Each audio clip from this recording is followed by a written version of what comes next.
hay veces que el ritualismo, la religiosidad nos hace olvidar que la Torá es una forma de vida, porque en ella se reflejan todos los aspectos de la vida, incluidos obviamente aquellos aspectos dolorosos y menos cómodos que tratamos de evitar y tratamos de pasar por alto, pero que a fin de cuentas en algún momento de la vida tenemos que enfrentarlo. La Torá nos enseña cuál debe ser nuestra conducta respecto a los pobres, a los huérfanos, a los menos válidos de la sociedad, al extranjero, al que no nació en nuestro pueblo, en nuestra nación, cómo cuidarlo, cómo protegerlo, pero también nos enseña la manera de erradicar el mal. Agradezco su presencia, que me brinden este tiempo para tratar este tema tan interesante, tan necesario, no solamente para el crecimiento de nuestros hijos, sino también, obviamente, del contexto comunitario para crecer en comunidad. Gracias también por ese preámbulo, esa introducción. Siempre hay un mensaje que transmitir, una enseñanza que transmitir que motive a personas de corta edad a que crezcan en el camino de la Torá. Y hoy vamos a hablar un poco acerca de todo eso. Lo primero es saber que si queremos que nuestros hijos tengan éxito en la vida, y cuando digo éxito en la vida me refiero a todos los diferentes aspectos de la vida, la enseñanza de la Torá ha de ser, voy a decir, imperativamente necesaria. Desde los aspectos de la vida más complicados hasta los más simples. O sea, la Torá es, yo creo, según mi opinión, es la herramienta más adecuada para tener una vida con éxito y, por ejemplo, para que comprendamos más, quizás en términos prácticos, en el aspecto personal, en el área personal de nuestra vida, la Torá nos instruye desde corta edad, si nuestros padres nos educan en ella, y por supuesto también de adultos, pero en este contexto estamos hablando del impacto positivo que tiene la enseñanza, el estudio de la Torá en niños. Les decía que desde el área personal, en el contexto de la vida, pues la Torá nos instruye, nos guía a valorar lo que es el tiempo, lo que nosotros llamamos tiempo. Nos instruye a invertir el tiempo en lugar de no utilizarlo, en lugar de desperdiciarlo. Y eso es muy importante porque esta es la fuente, yo diría la raíz que puede evitar muchos males. Invertir el tiempo. La Torá nos instruye además a ser personas responsables en el mundo que nos ha correspondido vivir. O sea, procurar no solamente el bien para los seres humanos, sino también procurar el bien para todas las formas de vida del medio ambiente. Las preocupaciones que se hablan en el mundo moderno acerca de, digamos, la vegetación, los animales, pues ya la Torá desde la antigüedad nos ha dado las herramientas, nos ha motivado para que nosotros continuemos el desarrollo de ese camino que es la preocupación y la responsabilidad por nuestro contexto, nuestro entorno, nuestro mundo. La Torá también nos instruye a ser responsables en realidad de todos los actos que pueda hacer el ser humano en la vida. Nos instruye a saber que no somos solamente ciudadanos de una comunidad, de un país, no solamente que somos hijos de un padre y una madre, sino que somos hijos de la humanidad, que somos, como decía, no solamente ciudadanos de un país, sino ciudadanos del mundo. Y esto obviamente implica responsabilidad. Y si esto se trae a la memoria, si esto se tiene presente a la edad corta, digamos a partir de los 6, de los 7 años, seguramente estamos sembrando una semilla que germinará, que llegará a ser un árbol muy, muy fuerte, que inclusive creará sombras, cobijo, alimento para otras personas. Y eso es lo que queremos en nuestras comunidades judías Shomer Torah. Todo esto lo digo de manera introductoria, porque precisamente hay veces que el ritualismo, la religiosidad, nos hace olvidar que la Torá es una forma de vida, porque en ella se reflejan todos los aspectos de la vida, como decía anteriormente, incluidos obviamente aquellos aspectos dolorosos y menos cómodos que tratamos de evitar y tratamos de pasar por alto, pero que a fin de cuentas en algún momento de la vida tenemos que enfrentarlo. Y lamentablemente, actualmente estamos enfrentándolos más a diario, más seguido. Por ejemplo, para crear contexto, la Torá nos enseña cómo tratar, cuál debe ser nuestra conducta respecto a los pobres, a los huérfanos, a los menos válidos de la sociedad, al extranjero, al que no nació en nuestro pueblo, en nuestra nación, cómo cuidarlo, cómo protegerlo, pero también nos enseña la manera de erradicar el mal. Así que la Torá cubre una vez más todas estas áreas o aspectos de la vida. Inclusive, la Torá nos enseña cómo tratar a un prisionero de guerra. Y así hay muchos ejemplos que podemos dar de cómo la Torá realmente es una forma de vida para aquellos aspectos más comunes y aquellos menos comunes. Pero sobre todo la Torá nos da el ejemplo, nos da varios ejemplos, y es lo que quería decir. No solamente hay veces que nos dice qué puede pasar en X situación, sino que nos dan varios ejemplos. Y quiero compartir con ustedes uno muy práctico, porque es uno de estos ejemplos que aparentemente la gente, yo diría que lo pasa por alto, una vez más, cuando leemos el texto de la Torá simplemente como un libro religioso, sino como un código de vida. El personaje, quizás el más destacado en la Torá, lo que llamamos los 5 libros de la Torá o el Pentateuco, es nada más y nada menos que el mensajero del Todopoderoso. Este es el Moshe, el mensajero por excelencia. La Torá fue dada por Hashem. Cuando digo la Torá en este caso no me refiero a los 5 libros, sino a los mandamientos. Los mandamientos fueron dados de Hashem a Moshe. Repito, el agente por excelencia. Moshe es el líder hebreo más grande, más destacado de todos los tiempos del pueblo de Israel. Pero resulta que Moshe tenía un gran problema. Algo que, vamos a decir, que le estorbaba su desarrollo en la vida. Y sobre todo en esta función de ser el mensajero divino o el mensajero de la divinidad, el que trae las palabras de vida al pueblo. El problema, el gran problema de Moshe era la comunicación, dice el texto de la Torá. Moshe era de boca pesada.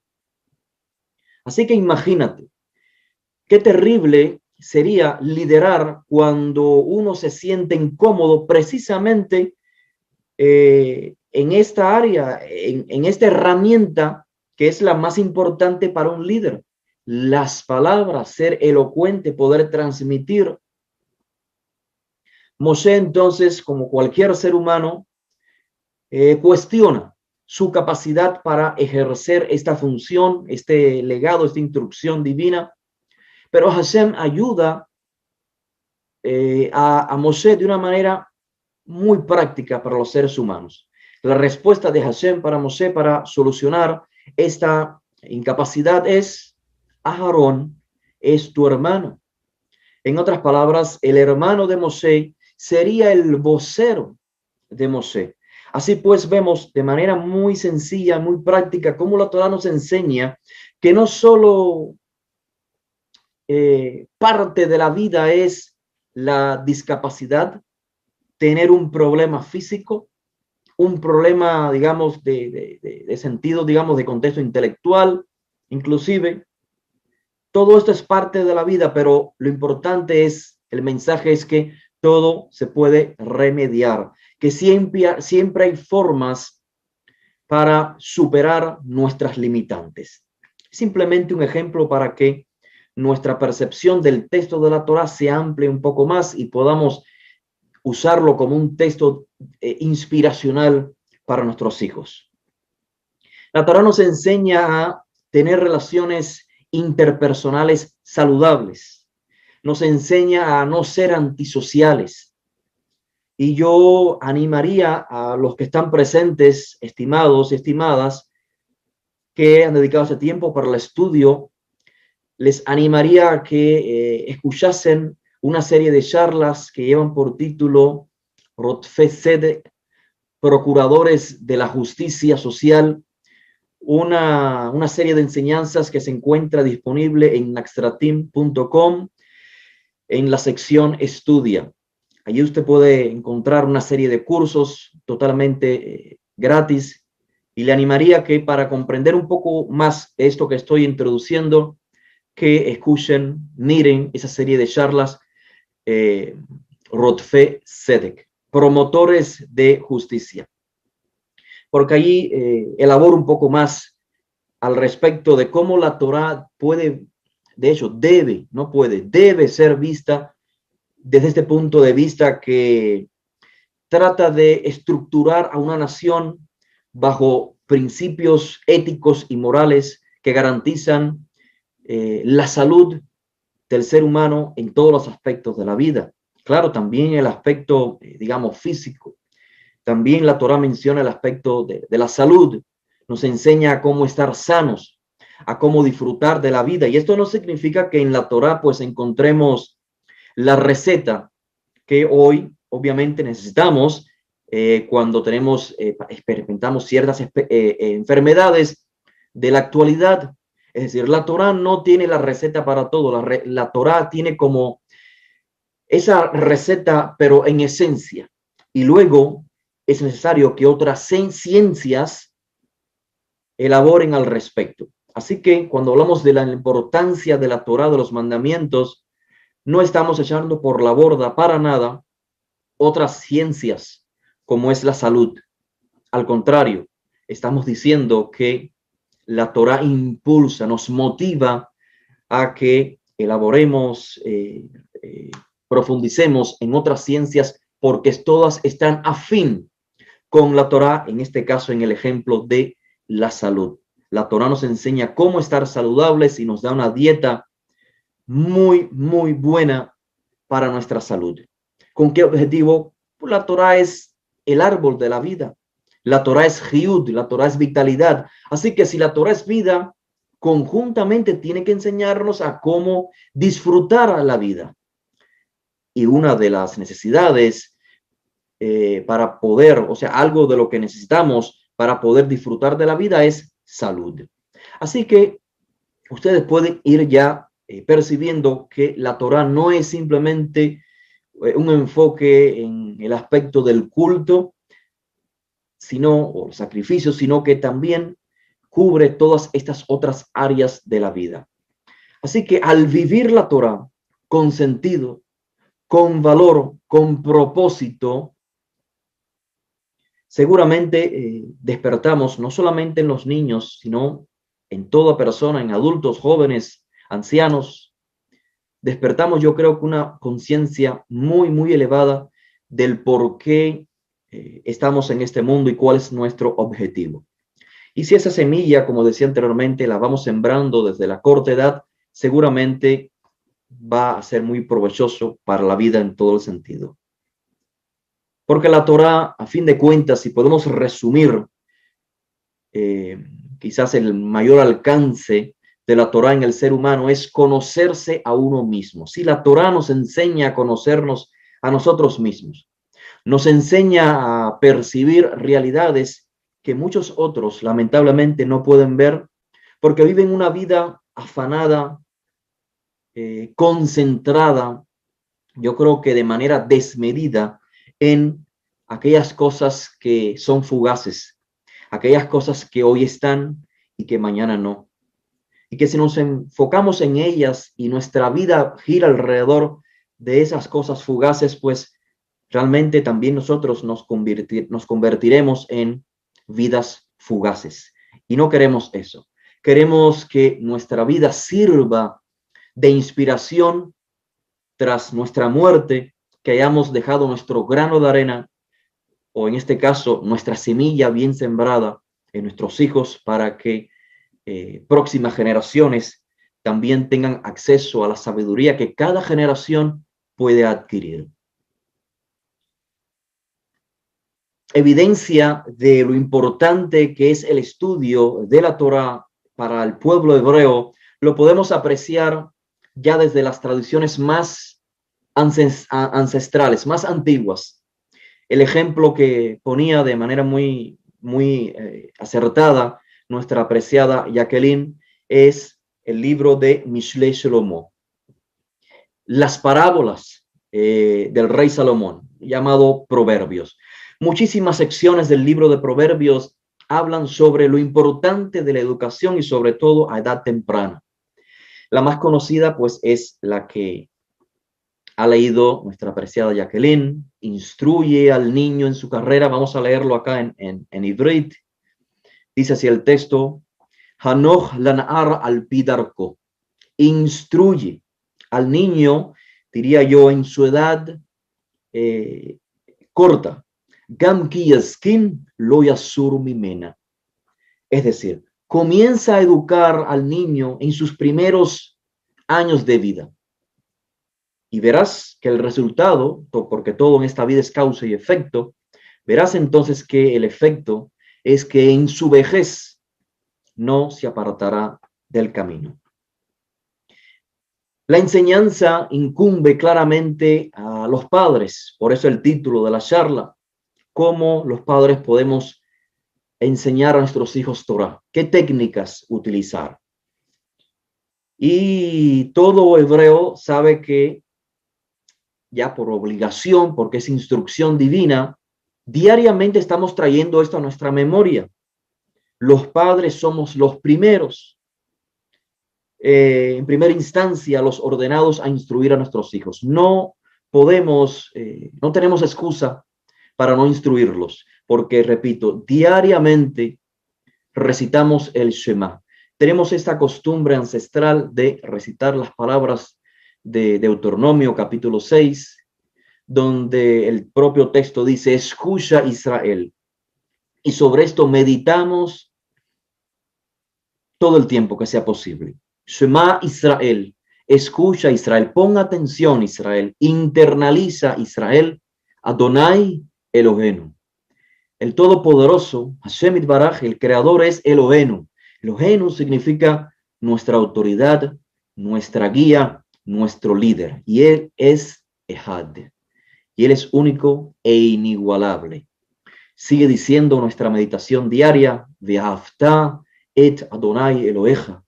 Y tienes que amar a Hashem, al Creador, a tu líder, a tu autoridad, a quien dictamina los pasos de tu vida. Tienes que amarlo, significa en hebreo, tienes que entregarte a Él. ¿De qué manera? Bejol levaveja, con todo tu corazón. ¿Qué es tu corazón? Para el lenguaje hebreo significa la mente, nuestros pensamientos. La silla de los pensamientos, el intelecto, la vida intelectual, la vida moral. Tienes que entregarte a Hashem, al Creador, a la fuente de la existencia, Bejol levaveja, con toda tu mente. Sigue diciendo el texto, Bejol nafsheja, que significa esto: con toda tu vida, literalmente con toda tu garganta. Esto es, con todo lo que te permite vivir, con tu existencia. Y finalmente, Bejol meodeja, con todas tus capacidades, con todo lo que tienes, con lo mucho que tienes. Así debes amar a Hashem. Esto es establecer una relación con el Todopoderoso de entrega. Esto es amor. Y esto es algo que la Torá nos ordena, como sigue diciendo el texto, Veshinamtam levaneja, algo que tienes que shinamtam, repetir una y otra vez a tus hijos. Esta es la exigencia de la Torá. Vedibarta bam, y tienes que hablar de estas cosas en todo el tiempo. ¿Cómo significa? ¿Cómo la Torá nos dice que en todo el tiempo? Bueno, con términos muy prácticos. Al acostarte, al levantarte, al andar por el camino. Esto es en todo el tiempo. como diría el rey David, Ma ahavti torateja. ¿Cuánto amo tu Torah, Hashem? Kol hayom hi sihati. Todo el día, la Torah es mi meditación. Sihati. La historia judía registra a dos grandes maestros, o sea, adelantándonos un poco más tras el tiempo en que vivió Salomón. La historia judía les decía que resalta a dos grandes maestros que impulsaron la asistencia prácticamente como algo obligado, la asistencia a la escuela por parte de los niños a partir de los 6 años de edad y 7 años de edad, algo que se acostumbra también en otras culturas, porque es la edad, digamos, donde el niño comienza a tener uso de razón. Estos dos grandes maestros, uno vivió un siglo antes del primer siglo, perdón, un siglo antes de la era común, su nombre es Shimon ben Shetach, y tenemos otro gran maestro que también abogó por lo mismo, hizo gran énfasis dentro de la comunidad judía, y este otro rabino, Yehoshua ben Gamla, vivió justamente en el primer siglo de la era común. Y sin dudas, pues, hubieron muchos más, pero estos fueron los más destacados. Y todo esto obviamente ha seguido en nuestra historia, en la realidad aún de nuestros días dentro de la comunidad hebrea se hace gran énfasis porque los hijos estudien Torah, además de, claro, también saber desenvolverse, desempeñarse en la vida, en otras ciencias, también aprender un oficio, pero es muy imperativamente necesario aprender Torah. Pero bueno, estimados y estimadas, hoy no es el día de hablar de historia. Hoy es el día, como decía al inicio nuestra apreciada Jacqueline, que es el día de hablar de consejos prácticos y sugerencias para la educación de nuestros hijos. Y repito, seamos padres o educadores o abuelos o tíos, a todos nos incumbe cómo educar a nuestros hijos en la Torah. Lo primero, número uno, es que la enseñanza de la Torah debe comenzar desde que el niño ya tiene uso de razón, y esto, según los expertos, es entre los 6 y 7 años de edad. La pregunta que muchos nos podemos hacer es, Abdiel, entonces, ¿cómo? Una edad tan corta, presentarle al niño la Torah, ¿cómo lo hacemos? Acá vienen los consejos. Yo sé que es cierto, la Torah no es un texto fácil. El texto de la Torah es bien difícil. ¿Por qué? Porque es un texto que fue escrito hace miles de años atrás. El lenguaje, las expresiones no son las mismas que usamos inclusive en el hebreo moderno. Así que, de cierta manera, en ese aspecto es difícil, pero también es difícil porque tiene temas, claro, que los niños no pueden comprender. ¿Cómo entonces transmitirle la Torah a los hijos? No podemos olvidar, estimados y estimadas, que la Torah es parte integral de nuestra identidad como miembros del pueblo de Israel, así que es nuestra obligación buscar maneras de hacerle llegar a nuestros hijos ya a temprana edad, tan pronto tienen uso de razón, hacerles llegar el mensaje de la Torah. Así que, evidentemente, el texto de la Torah es un desafío, no solo para los niños, sino también para adultos, pero en este caso, para los niños. Si lo es para los adultos, imagínense para los niños. Un niño de 6, 7 años, seguramente que es un desafío. El texto, sobre todo el texto, todavía no les es accesible a los niños pequeños porque simplemente el idioma suele estar por encima del nivel de comprensión de un niño. Pero es que a su vez, estimados y estimadas, el texto de la Torah, ustedes saben que está lleno de historias, ¿cierto? De ideas que tratan muchas veces acerca de las mismas preguntas que nuestros niños nos hacen. Por ejemplo, los niños a corta edad preguntan, papá, mamá, Abba, Ima. ¿Quién es el que creó el mundo? ¿Hay más de un creador? ¿Cómo sabemos acerca de ese creador? ¿Cómo es? ¿Cómo sabemos que existe un creador? ¿Cómo sabemos el concepto de familia? ¿Cómo lo aprendemos? El concepto de comunidad. ¿Cuáles son las formas correctas e incorrectas de actuar con otras personas? Seguramente esas son preguntas que nuestros hijos nos hacen a corta edad. Perdón. Ustedes saben que a menudo los niños hacen preguntas tan profundas y filosóficas que justamente son aquellas preguntas que los adultos evitamos, ¿cierto? Y a veces tenemos que cambiar la conversación a nuestros hijos porque pensamos que aún no están en la edad apropiada para hacer esas preguntas o para saber esas respuestas. Así que la Torá sí puede ser recibida por los niños. Nosotros tenemos entonces que crear ese conducto. Los niños también se preguntan sobre el mundo y los niños también piensan, se les vienen a la cabeza pues ideas, conceptos que son difíciles de comprender y a los padres nos cuesta transmitir la idea. Pero lo importante es saber que los niños sí tienen una conexión con la temática de la Torá. Así que estudiar la Torá les da un lugar a los niños para explorar estas ideas y expresar estos pensamientos que les vienen a sus pequeñas mentes a menudo.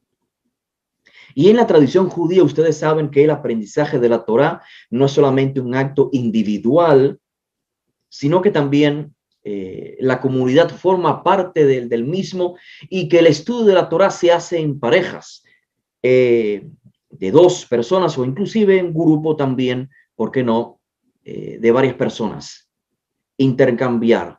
Y esta práctica, obviamente ya de estudiantes un poco más adultos, quizás de jóvenes, también ayudan, asisten para que los niños y los jóvenes aprendan ya no solamente a leer, a escuchar Torah, sino que aprendan a hablar Torah entre ellos, entre los miembros de la comunidad, no solamente en casa, sino también en los miembros de la comunidad. Es decir, que pueden aprender ya a primera instancia a escuchar de los padres a la edad de 6, 7 años, aprenden a escuchar, aprenden a responder, pueden relacionar una parte del texto escuchada o leída con otra sección del texto, pueden hacer preguntas interesantes y desafiantes para los padres. Así que el aprendizaje de la Torá puede realmente ser un aprendizaje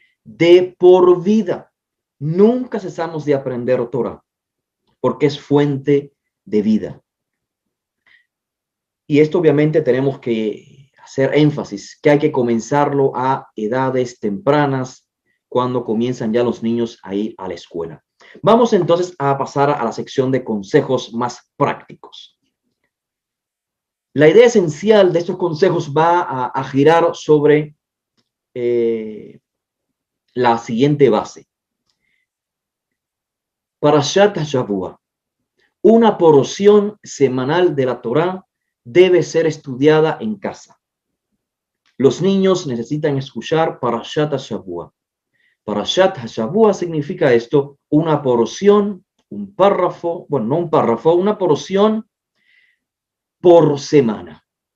Ustedes saben que hoy, pues, las porciones en que se estudian semanalmente el texto de la Torá, que se le llama Parashá, usualmente también se le llama Sidra, que significa precisamente esto, porción, sección de la Torá. Hoy pues son un poco extensas. Hoy se estudia la Torá aproximadamente en un año.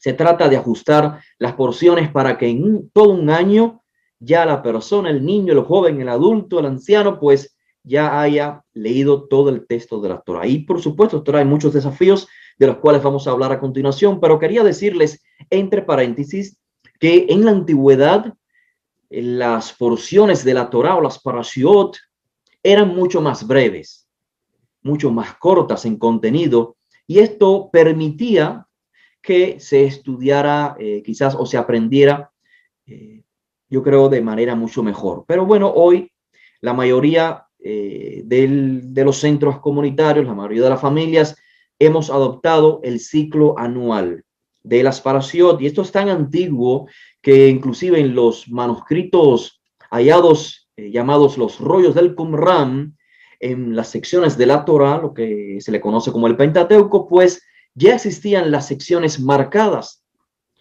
para establecer una lectura con el propósito de estudiarla semanalmente. Claro, como en la antigüedad no toda familia podía tener un rollo de la Torah en su casa, era algo muy costoso, muy difícil.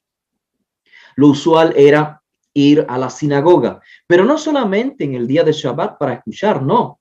También se reunían el primer día de la semana y luego el cuarto día de la semana. Existían algunas variantes, obviamente, pero básicamente era la idea. La reunión en la sinagoga no era únicamente para hacer tefilot, como se hacen hoy en día, perdonen, sino que sobre todo era para escuchar la Torah. Era en el Beta Knesset, lo que se le llama la sinagoga, esto es el centro de reunión, y en los Batei Midrashot, en los centros de estudios, donde la Torah era leída en más de una ocasión en la semana. Y llegado el día de Shabbat, entonces se hacía la exposición, el comentario, la reflexión acerca del texto. Así que eso es lo primero que debemos de tener presente. Echar mano de esta herramienta. La herramienta se llama Parashat HaShavua. Una porción de la semana debe ser separada para ser leída y analizada. Al menos 2 veces a la semana. Un día entre semana y luego el Shabbat. No puede pasarse esto por alto. Hay que hacerlo, hay que forzarse, porque está en juego la calidad de vida de nuestros hijos. Si valoramos a nuestros hijos y su vida, tenemos entonces como hebreos que enfatizar en esto que es debido a muerte, literalmente. Que nuestros hijos aprendan la sabiduría de la Torah. Enseñar Parashat HaShavua. ¿Y por qué? Aquí viene la explicación. ¿Por qué Abdiel esta herramienta de Parashat HaShavua? ¿Por qué no enseñar una historia de la Torá seleccionada a nuestro propio ritmo? Es decir, nuestros hijos esa semana estuvieron pues, digamos, jugando, como se dice, jugando de mano, se le dice, o sea, como soldados o algo así. Y voy a hablarles entonces, inspirado en esa, digamos, en esa energía que tienen, voy a hablarle de las guerras, cómo se narran en la Torah. Perfecto. No digo que no, puedes hacerlo. Pero lo importante es seguir un ritmo, seguir una temática en particular, y voy a explicar por qué. ¿Qué es lo positivo que esto genera?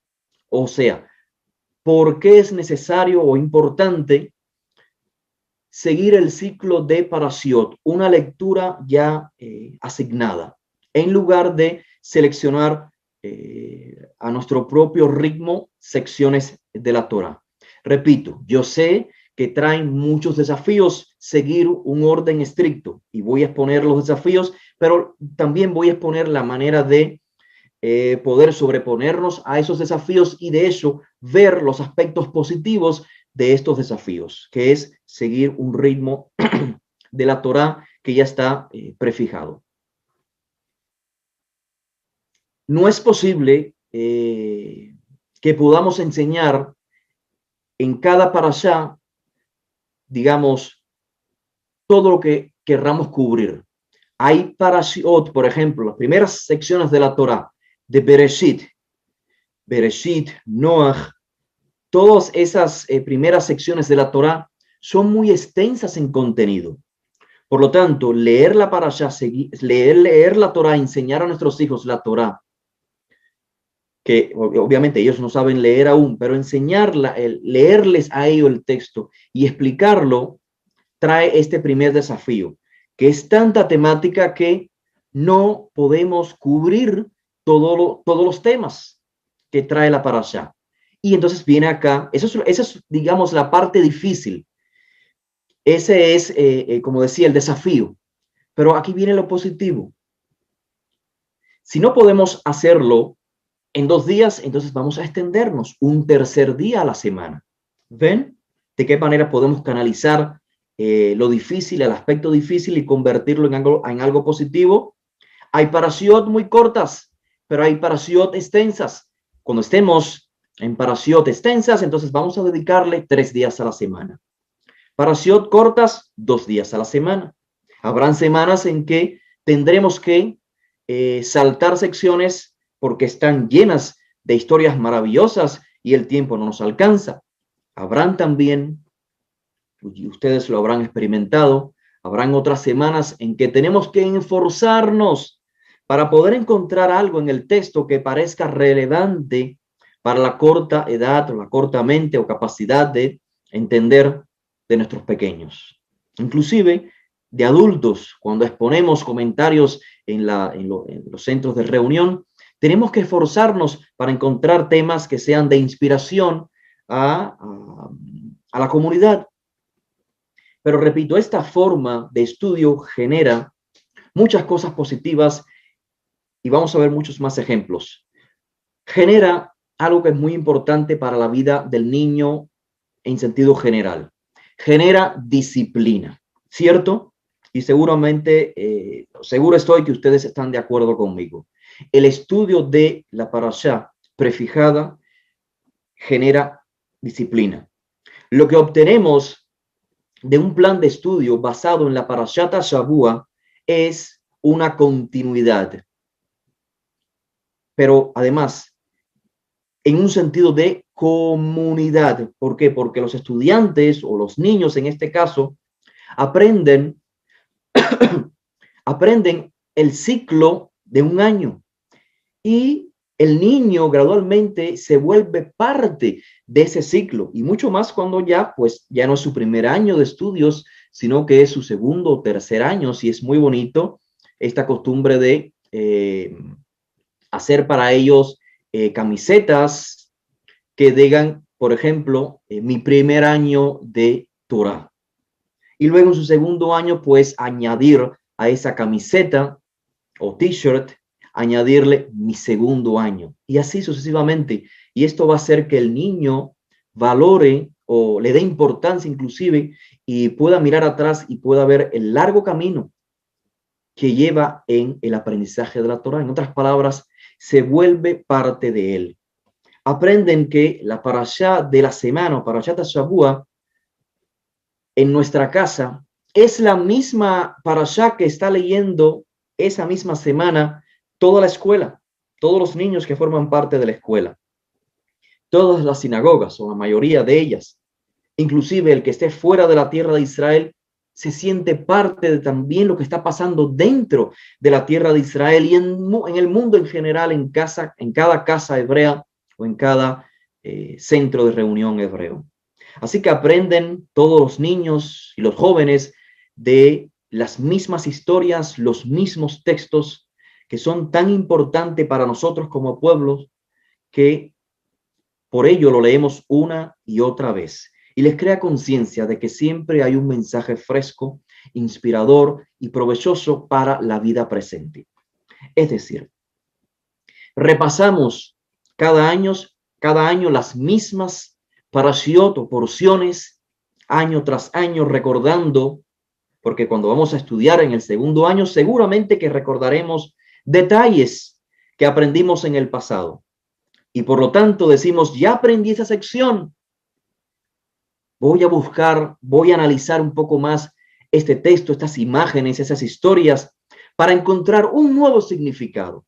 Y esto, les repito, es lo positivo también que encontramos cuando nos detenemos a leer el texto una y otra vez en cada año. Es decir, nos obligamos a encontrar nueva relevancia para nuestras vidas, nuestras realidades, porque es usual también que cada año el ser humano esté expuesto a nuevas realidades. Así que es una muy buena herramienta para Parashat Shavua, sin dudas. Pero genera algo más, genera conocimiento del contenido. ¿Qué sucedió? ¿Quiénes son los personajes? ¿Qué significan palabras claves? Porque lo estamos leyendo una y otra vez, nos estamos familiarizando con el texto, o al menos con la información, en el caso del niño que no sepa leer aún, con la información que recibe del padre. Y por eso es importante que el padre, cuando está estudiando o enseñando, que tome ese momento como algo sagrado para los hijos. Que hable con decencia, con palabras bonitas, que embellezca el diálogo, la enseñanza a su hijo, que no sea un momento de regaños. Hay veces que hay que regañar, obviamente, pero que no sea un momento de molestia, de tristeza para los hijos, sino que sea un momento agradable, que repercuta esto en su mente. Y es importante también que nuestros hijos puedan entender el texto en contexto, volver a contar este texto como de hecho, como los niños hacen en las escuelas seculares, ¿cierto? Cuando están estudiando o analizando un texto, ¿cierto? Que hay que repetirlo una y otra vez para que registre la información y para que pueda tener una interacción muy, digamos, muy buena en términos ya de aprendizaje. En términos intelectuales, es importante que el niño se familiarice con el texto. Queremos que nuestros hijos, nuestros niños, nuestros sobrinos, nuestras sobrinas, nuestros nietos aprendan los detalles y las ideas generales del texto de la Torá, de la historia de la Torá. Queremos que, permítame, queremos que hagan a corta edad conexiones con sus propias experiencias, que lean el texto y se vean reflejados en la vida moderna. Y es muy importante entonces que los niños interactúen con, en este caso, con el educador, con el padre, con el abuelo, con los tíos, que hagan preguntas mientras se les está leyendo el texto, mientras están escuchando. También es importante que visualicen, que los niños puedan visualizar las imágenes del texto de la Torá. Y digo imágenes porque ustedes saben que el texto, que el lenguaje hebreo es un lenguaje de imágenes, básicamente. Que coincidan, que el niño pueda hacer una conexión entre la imagen que ve y las palabras. Y por esto es ideal, esto ya es ideal, aprender hebreo.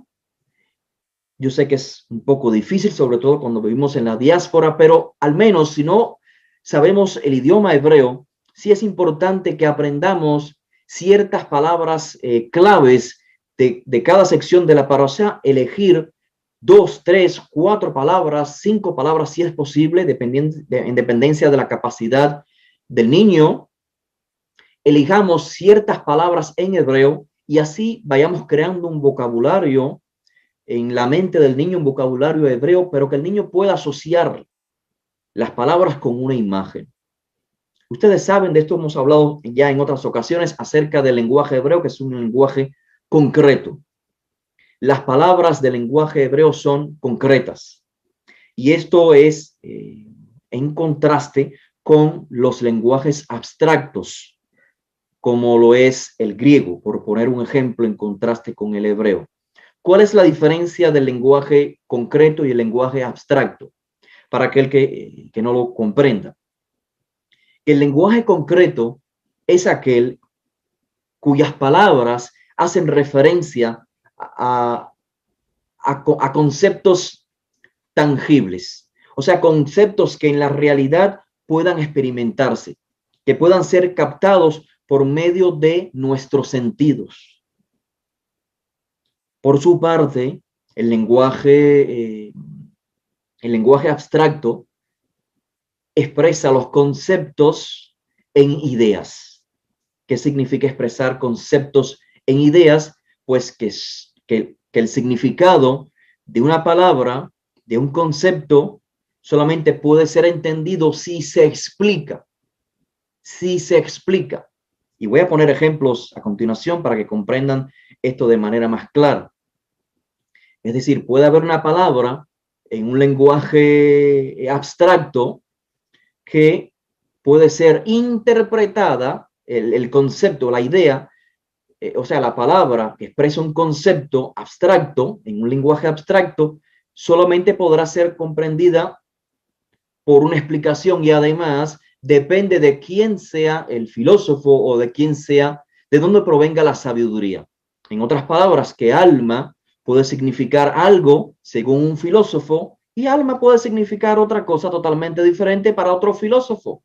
Y eso es una realidad dentro del mundo griego de la antigüedad, donde precisamente el concepto, el término alma abstracto tenía diferentes explicaciones. Ustedes también conocen acerca del, a ver, para poner un ejemplo más práctico, el arte abstracto y el arte concreto.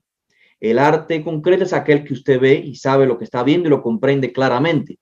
Está viendo una persona, su físico, su nariz, sus ojos, está viendo un árbol, una casa, un ave, un animal, etcétera, etcétera.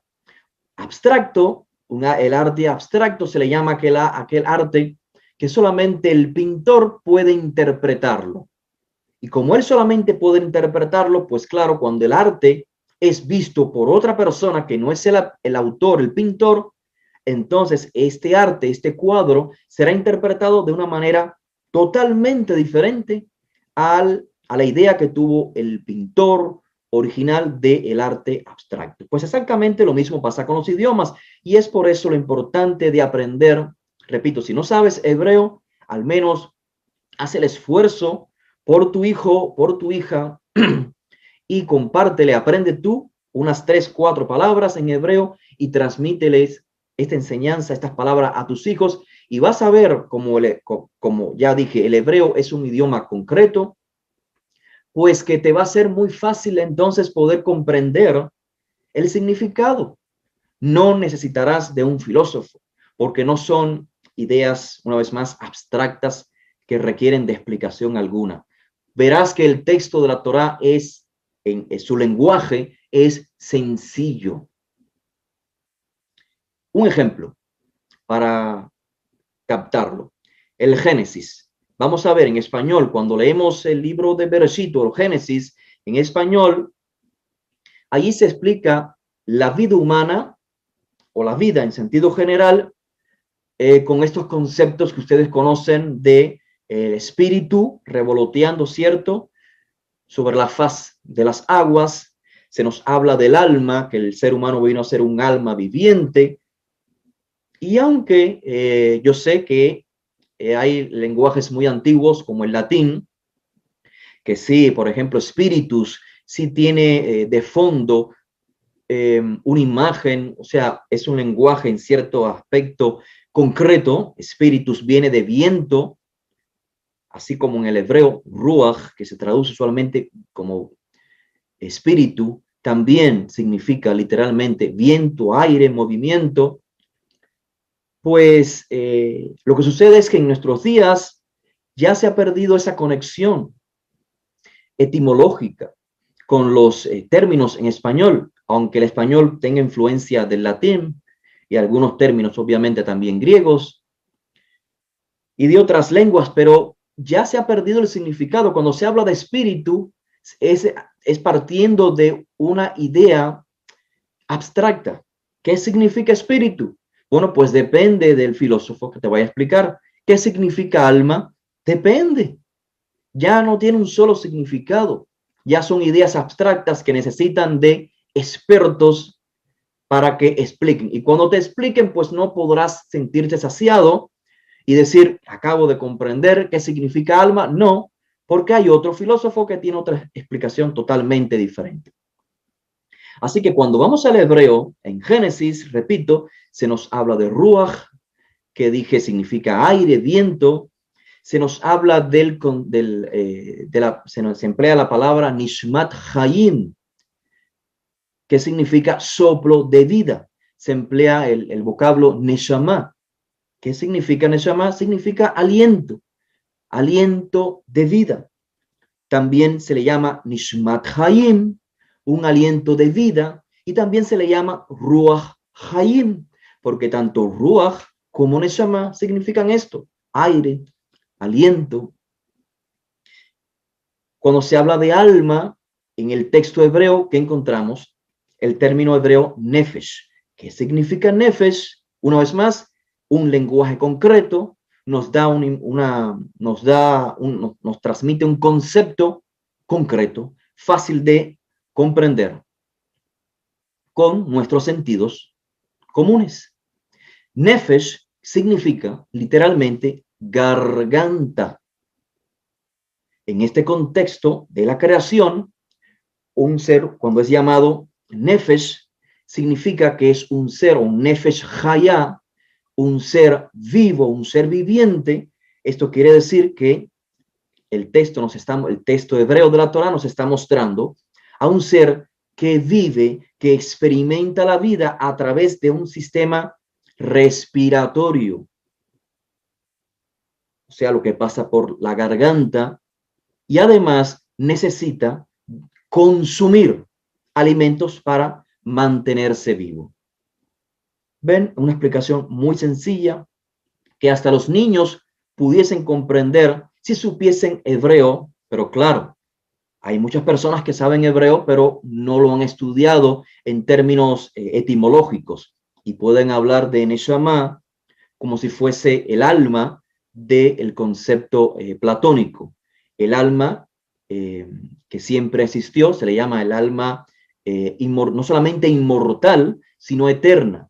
No, o sea, no solamente inmortal porque una vez que vive ya no muere, sino también alma eterna porque siempre ha existido. Ese es el concepto platónico de alma. Para nada tiene esto que ver con el concepto hebreo de Nishmat Hayim. El texto dice que Hashem crea al hombre, Adam, de Adamá, del polvo de la tierra, y sopla en sus fosas nasales Nishmat Hayim. ¿Qué es Nishmat Hayim? Hasta un niño, si supiese el hebreo en su contexto etimológico, pudiese comprender que es Hayim, que es Hayud, es vitalidad, que está vivo, que se mueve. Nishma o Neshama, que significa un aliento que se mueve, un aliento con vida. Entra en el ser humano y el ser humano se define en la Torah como Nefesh Hayah, que significa esto, un ser que vive a través del sistema respiratorio y a través de ingerir alimentos que pasan por su garganta. Por eso que también el término Nefesh se emplea para cuando se dice se me olvidan los términos en español, disculpen, afligirás, en español dice afligirás tu alma, que alguien explique en términos platónicos cómo se puede afligir el alma. No se puede afligir, ¿cierto? Solamente el alma se puede afligir para el idiomas semíticos como el hebreo, porque se está diciendo afligir el nefesh. Y dijimos que nefesh es garganta, entonces lo que afligir el nefesh se traduce al español como ayunar, no comer, que no pase alimento por tu garganta. ¿Ven qué sencillo es comprender el texto de la Torá? Desmitificarlo, ¿cierto? Hashem, ¿qué dice el texto? Hashem forma a Adán, voy a repetirlo. Hashem forma a Adán de afar, del polvo de Adamá. Ya sabemos, Adán, ser humano, Adamá es la tierra. Por eso Adán vuelve a la tierra cuando muere. Hashem sopló, o sea, ¿cómo vive el ser humano? Porque el Todopoderoso creó el sistema de respiración. Sopló en sus fosas nasales Nishmat Hayim. ¿Qué es Nishmat Hayim? No es no es el alma desde el punto de vista platónico. Hashem sopló. El alma platónica no se sopla. El alma es un ente abstracto, así como lo es el espíritu también. Es un ente abstracto que puede ser eterno y vivir, puede ser eterno y nunca morir. Entonces, Todas estas ideas abstractas desaparecen del texto cuando leemos el texto hebreo. Al menos, fíjense, no hay que leer el texto hebreo completamente y comprender todas las palabras. No, hay que tomar, repito, es una técnica, tomar las palabras quizás más difíciles o las palabras claves del texto, buscar su significado etimológico. Existen diccionarios hebreos etimológicos, léxicos y demás que ustedes pueden encontrar y les va a ayudar para transmitir a los niños, inclusive a los adultos, estas verdades, estas realidades. Por esto es que en el propio, fíjense qué interesante, un entre paréntesis antes de continuar. ¿Cuántos han escuchado decir que en este momento de la narrativa, cuando el Hashem sopla aliento de vida en las fosas nasales, imagínense un alma entrando por las fosas nasales, dice que el ser humano vino a ser un alma viviente. Y hay diferentes traducciones. ¿Qué significa? Ya dijimos, alma viviente. Entonces, ¿cómo se puede considerar? O sea, ¿cómo se explicaría esto desde el punto de vista, digamos, literal, leyendo el texto? ¿Cómo puede el ser humano, si leímos todo lo que pasó, un ser creado de la tierra, formado, que entra se le sopla en sus narices lo que le permite estar con vida, experimentar la vida, la acción, la vitalidad? ¿Cómo se explica esto en términos platónicos? No tiene explicación ninguna, porque son dos mundos diferentes que explican la vida desde dos fuentes diferentes. Entonces, Nefesh Hayá, como dije, no es el alma viviendo, no es que el ser humano vino a ser un alma viva, sino es que ese Adán, formado de la tierra de la Adamá, vino a vivir, vino a estar activo, vitalizado por medio de un sistema de respiración. ¿Cómo sabemos que una persona está viva? Hoy tenemos otras técnicas, pero básicamente, el que no es doctor, ¿cómo sabe que está vivo la persona? Coloca su mano, ¿cierto?, en sus fosas nasales, y si allí transpira aire, sabe que la persona aún está viva. Eso es lo que está diciendo el texto. El ser humano es Nefesh Hayá, un ser que vive a través de el sistema de respiración y de alimentación. Lo que le iba a decir, se me había escapado rápidamente de la mente, cómo los lectores, cómo los traductores occidentales dicen que Nefesh Hayá significa el alma que llegó a ser un ser humano, y se contradicen cuando el texto de la Torá en Génesis también identifica a los animales como Nefesh Hayá. En ese caso no lo llaman almas vivientes, porque se confunden una vez más con los conceptos platónicos. O sea, el lector, influenciado por estos conceptos filosóficos, no puede comprender cómo el ser humano tiene un alma eterna, y a la vez los animales también pueden tener almas eternas, porque la Torá en hebreo identifica a ambos, al ser humano y al animal, como Nefesh Hayá. La respuesta ya la tienen ustedes en estos breves minutos que hemos explicado qué significa Nefesh Hayá. ¿Por qué el ser humano y el animal es llamado con este término, Nefesh Hayá? Porque ambos son seres que experimentan la vida a través del sistema respiratorio, a través de una garganta que les permite respirar, tomar aire, expulsarlo, exhalar. Les permite también a través de la garganta ingerir alimentos para mantenerse vivo.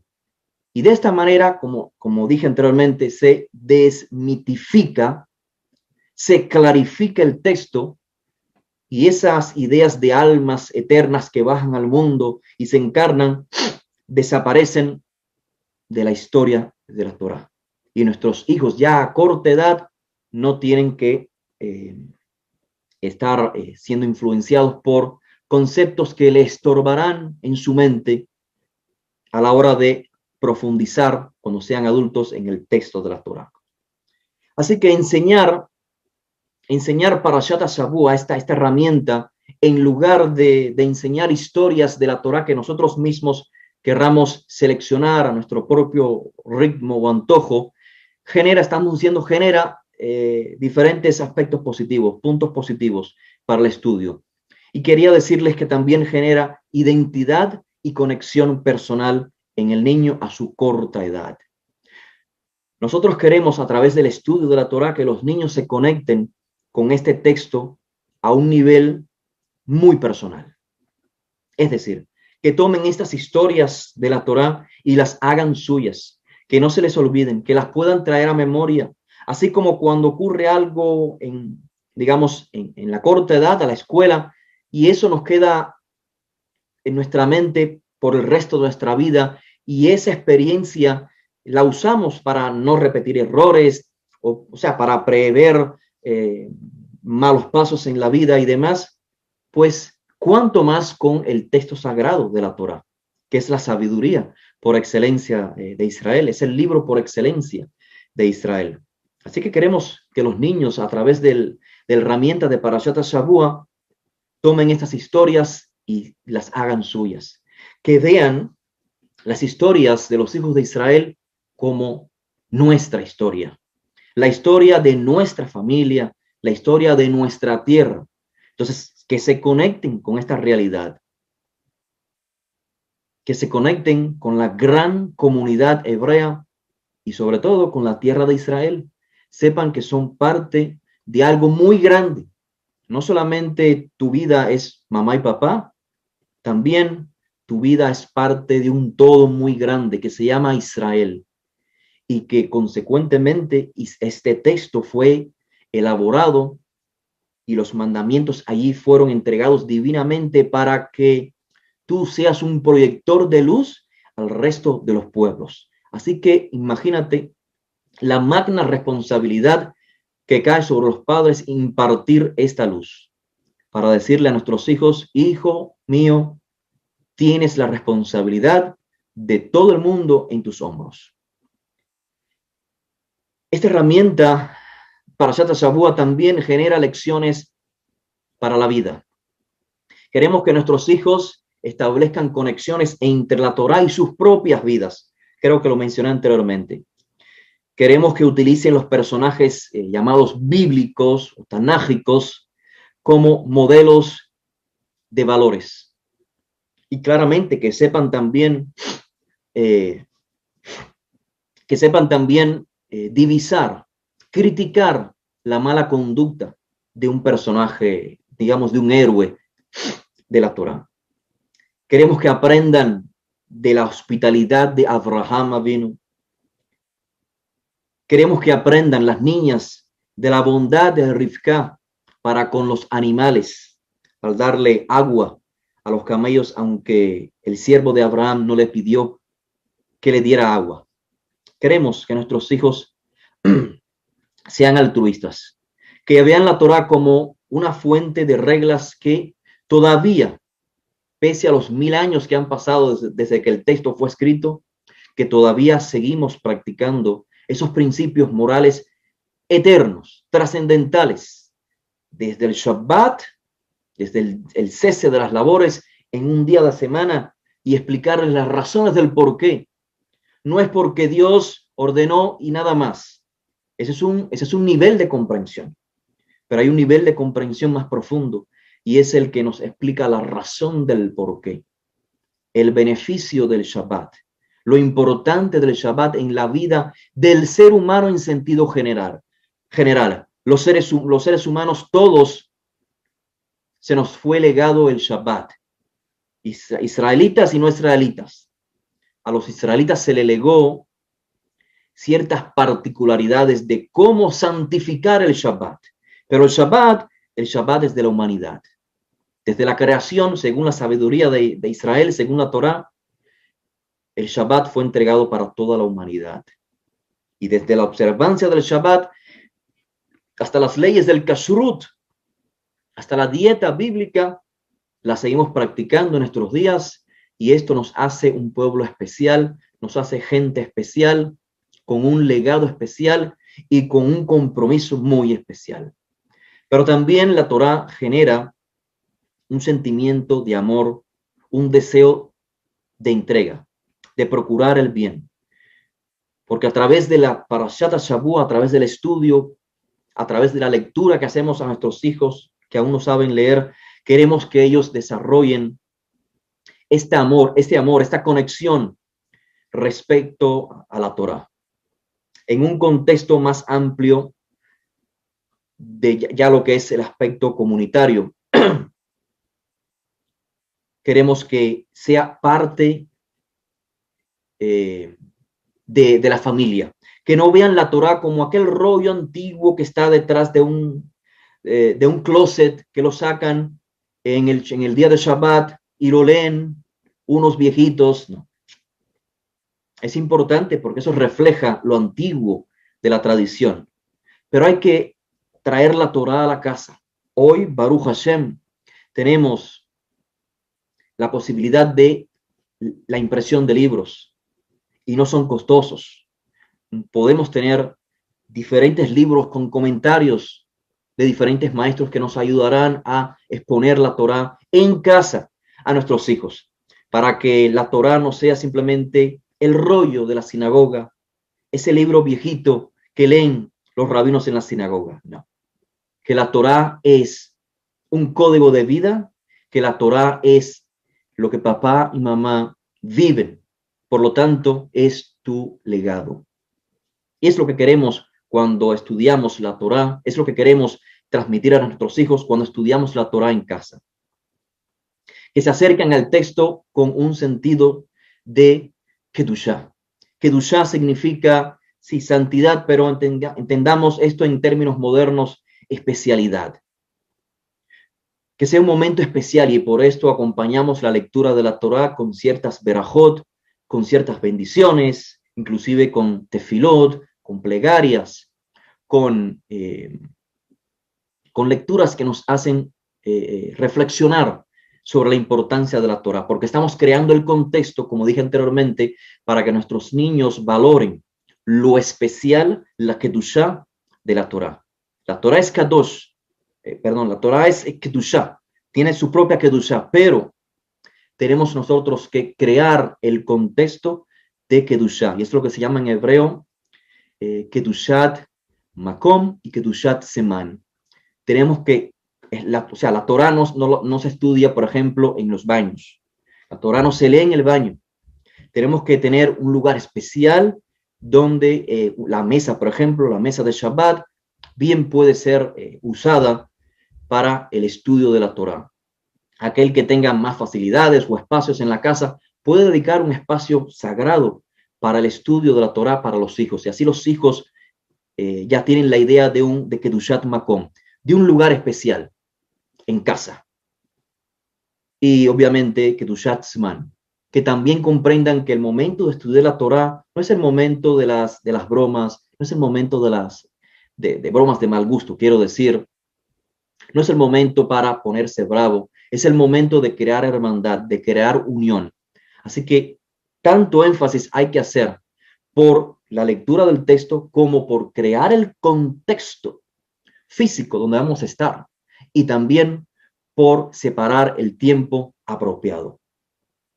Que se sientan de tal manera conectados, digamos, emocionalmente con la Torá, que les encante escuchar las historias de la Torá, que les encante discutir las ideas de la Torá, que sea un momento agradable, que compartan este amor con la Torá entre ellos mismos, como dije, entre hermanos, que se junten y comenten, que también obviamente lo hagan con los padres y que consecuentemente lo hagan también con con los miembros comunitarios. Para finalizar, algo importante, o sea, no es porque esto lo vaya a decir por último, no significa que sea menos importante, pero sí también la Torá genera un desarrollo intelectual en la educación, digamos, en términos generales, en la educación del niño, genera su aspecto positivo. El lenguaje oral, ustedes saben, creo que acá, bueno, no lo sé así en aciertas, pero los momentos que he podido compartir en las reuniones, sobre todo de las damas, he podido percibir que hay algunas que tienen el don de la enseñanza, quizás son maestras profesionalmente, no lo sé, pero sí me ha dado esa impresión, la capacidad que tienen para instruir a niños. Y lo menciono porque seguramente comprenderá esto que le digo, que el lenguaje oral es una habilidad muy importante para los niños pequeños. O sea, asistirles en ese aspecto. O sea, mucho antes de que los niños aprendan a leer, ya pueden ellos comenzar a expresar sus ideas oralmente. Ya los niños saben qué decir, saben cómo comparar ideas, imágenes y demás. Así que como sus padres y educadores, debemos asegurarnos que los niños nuestros sepan expresarse a través del habla, tanto para el desarrollo del lenguaje oral como para que ensayen también, obviamente, su escritura. Y en segundo lugar, pues los niños, ustedes saben, necesitan también aprender a responder a los textos que leen, que estudian o que escuchan. Por esto es que a la hora de enseñar a nuestros pequeños, no solamente vamos a exponer, sino que vamos a preguntar qué aprendieron, qué creen. Vamos a interactuar con ellos. Leer o escuchar una historia, ustedes sabrán que es un proceso de creación de significado. Todos leemos, pero a veces interpretamos, ¿cierto? Creamos significados diferentes. Así que el lector o el oyente, es importante que usen el texto como medio de interacción. Así que cuando nuestros niños, niñas, los pequeños, escuchan o leen un texto, deben poder verlo o inclusive, o sea, visualizarlo prácticamente. Pero cuando terminemos de narrárselo, tienen ellos que tener